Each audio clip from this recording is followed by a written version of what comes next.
Least we forget Thomas Jefferson.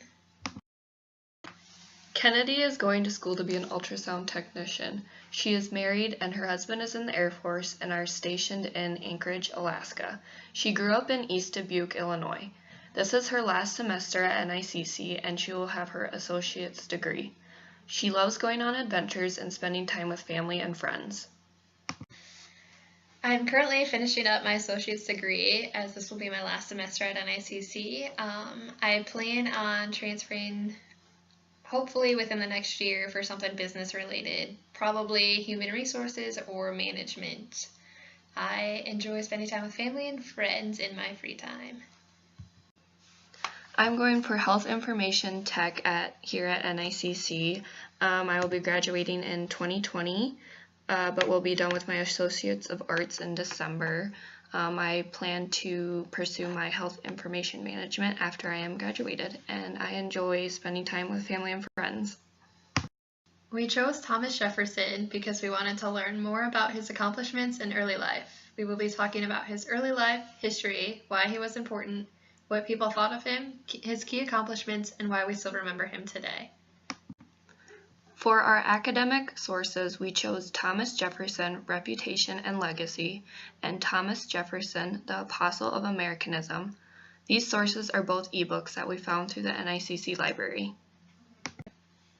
Not only was Thomas Jefferson a key leader in the fight for our freedom, but he also used his knowledge to accomplish serving in the Virginia legislature and the Continental Congress. He was governor of Virginia for some time, the U.S. minister to France, the first U.S. Secretary of State, and he served as vice president to John Adams. He was the third U.S. president of the United States and wrote the Declaration of Independence for the United States and the Virginia Law for Religious Freedom. He advocated for free public education and made the Louisiana Purchase. Thomas Jefferson was born on April 2, 1743, in a farmhouse in Shadwell, Virginia. When Thomas Jefferson was 5 years old, his family decided to send him to the best school in the neighborhood. Thomas was considered to be a boarding student, so did not spend much time at home. When Thomas Jefferson was only 14 years old, his father died. And before his father died, he had only one wish, that Thomas get the best education. It was then that Jefferson was left as the oldest man living in his family.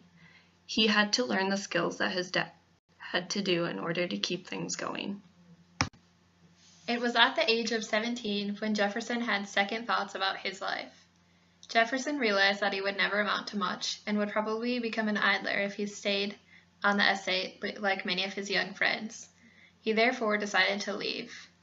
Thomas Jefferson then left and attended the College of William and Mary. Although in the beginning, Thomas Jefferson did not seem to enjoy college, he did start to make the most of it and was starting to be very well liked by many of his professors. Jefferson started his younger years as a lawyer in Virginia. It was then, after his years as a lawyer, that Jefferson started his years of fame.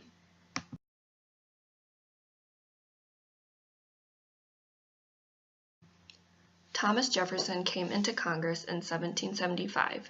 He was a silent member in Congress. He was so prompt, frank, explicit upon committees and in conversations. Jefferson was put into a committee that was in charge of making a draft for the Declaration of the Causes of Taking Up Arms. One of Jefferson's favorite contentions was the theory that America did not owe anything to the older civilization of Europe and was a self-made country. We are able to understand Thomas Jefferson and his past because of two institutions: the Thomas Jefferson Foundation and the Papers of Thomas Jefferson. While the papers have transformed Jefferson's scholarship, presenting, albeit slowly, definite texts of all Jefferson and Jefferson-related documents, the Thomas Jefferson Foundation, which owns Jefferson's home at Monticello, has been at the forefront of interpreting and presenting Jefferson to the public, while also engaging in and promoting the scholarly study of Jefferson.